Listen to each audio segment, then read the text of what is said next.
Quero falar de economia aqui com você de casa, que está acompanhando o J1. O endividamento das famílias brasileiras subiu 80% em novembro. Mais de 1.045.000 famílias passaram a ter dívidas nos últimos anos. São muitos fatores que envolvem esse cenário, né? O que a gente talvez precise aprender é como administrar os nossos recursos financeiros. Só que como fazer isso na prática? Uma pergunta difícil que eu vou passar para a Aurora Fernandes. Rogério, quando a gente fala em administrar recursos, às vezes a gente pensa, eu ganho tão pouco, o que eu vou fazer? Aí é que precisa administrar mesmo para fazer esse dinheiro render. A gente vai conversar sobre esse assunto com o Davi Rocha, que é educador financeiro. Boa tarde, Davi. Olá, Aurora. Boa tarde, pessoal de casa. Você me explicava que o primeiro passo é que a gente precisa escrever ou digitar, seja num papel ou no computador ou no celular, o que eu ganho e o que eu gasto. Maravilha! Todo mundo precisa ter uma fotografia do seu padrão de vida, né? E esse padrão de vida, ele é visualizado através de um orçamento muito parecido com esse que a gente colocou aqui no quadro, onde tem o valor das entradas e como é que a gente está administrando as nossas saídas. Então, digamos que eu vou começar agora, está no início do mês, vou começar a fazer isso hoje.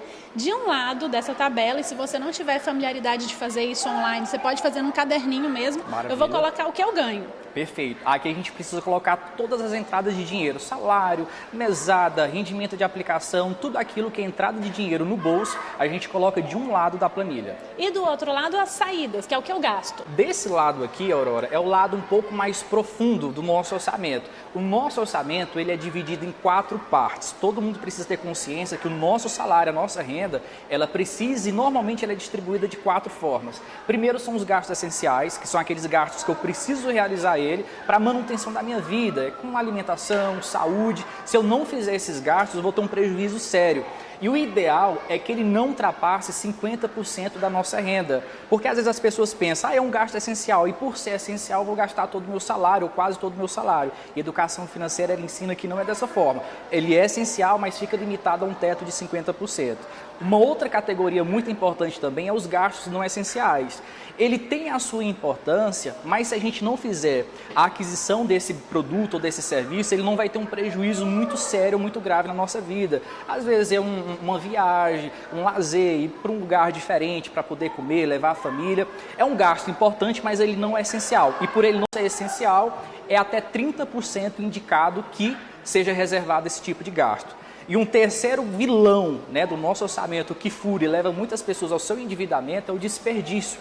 Para esse tipo de gasto não pode ter nenhum tipo de acordo. É zero, viu, Aurora? E o que seria o desperdício? O desperdício é aqueles gastos que normalmente a gente executa ele em razão dos elementos da culpa, né? Que é negligência, imperícia e imprudência. É quando a gente não se atenta com a data de vencimento de um boleto e aquilo gera multa, juros e mora, ou a gente sai muito atrasado de casa, fura o sinal vermelho, tem que pagar uma multa. Então esse é um tipo de gasto considerado desperdício. Ele poderia ser evitado com mais atenção e não foi. Tem que ser zerado. Claro que nem todo mundo vai ter uma sobra no fim do mês para investir, e aí é por isso que precisa começar a fazer a anotação para sobrar, mas quanto que precisa ficar para investimento? E o ideal é que não seja uma sobra, que seja um valor destinado para isso, né? Ótima pergunta, Aurora. Quando eu fiz o meu primeiro orçamento, o meu deu negativo. Parecia ser impossível começar a guardar dinheiro para você começar a investir. Mas a educação financeira é um processo. Você começa tendo consciência do que precisa mudar e realiza as mudanças. O ideal é que nós reserve pelo menos 20% daquilo que a gente recebe para a nossa carteira de investimentos, para a nossa carteira de emergência. Esse é o ideal que a gente tenha para poder guardar. E que a gente comece por ele. Primeiro a gente reserva 20% para os investimentos e depois a gente faça todos os demais gastos do nosso orçamento. E a gente está com essa lista aqui com 4 itens. E aí você me explicava que lá na minha casa, quando eu for fazer a minha lista, embaixo de cada item desse eu vou escrever os tópicos direitinho com os valores. Justamente.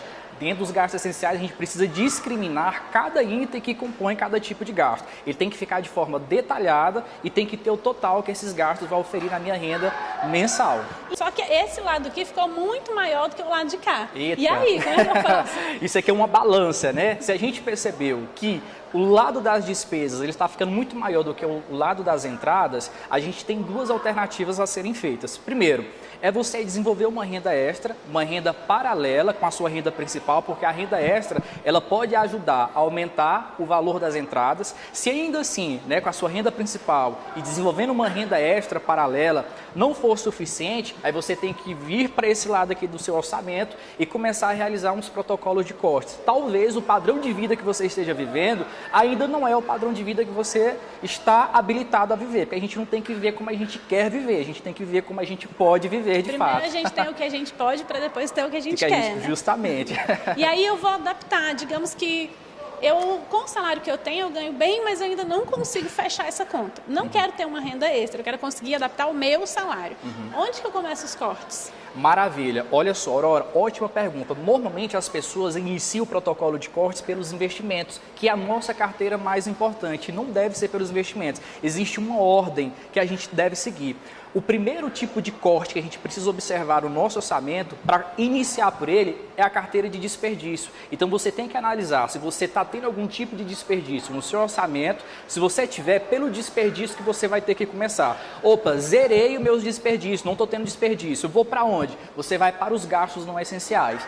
Zerou o que dá para zerar nos gastos não essenciais, aí você vai para os gastos essenciais. Depois que você fizer toda essa jornada, aí sim você pode pensar em talvez ter que fazer algum tipo de corte na carteira de investimentos, mas ela é a última carteira a entrar nessa jornada de protocolo de cortes. E a partir do momento que a pessoa começa a fazer esses cortes, a ideia é que quando chegue lá na frente, depois que eu trabalhar já bastante essa questão do orçamento, aqui vai sobrar dinheiro em relação a isso. Aurora, quanto mais dinheiro sobrar, você pode alocar nessa carteira de investimentos, o ideal é que seja pelo menos 20%. Mas se você está tão saudável financeiramente, você pode começar a investir 25%, 30%, 40%. Quanto mais for para a carteira de investimento, melhor, porque aí o seu dinheiro ele fica sendo multiplicado. Muito bem, obrigada, Davi, pelas informações. Imagina. Rogério, aprendeu? Fiquei aqui anotando absolutamente tudo. Estou anotando, inclusive, no celular, Aurora. Eu comecei a fazer todas essas dicas aí, porque realmente a gente precisa saber como lidar com o nosso dinheiro, né? Seria até bom a gente aprender tudo isso na escola, porque tem que ser desde pequenininho. Obrigado, tá? Pelas informações.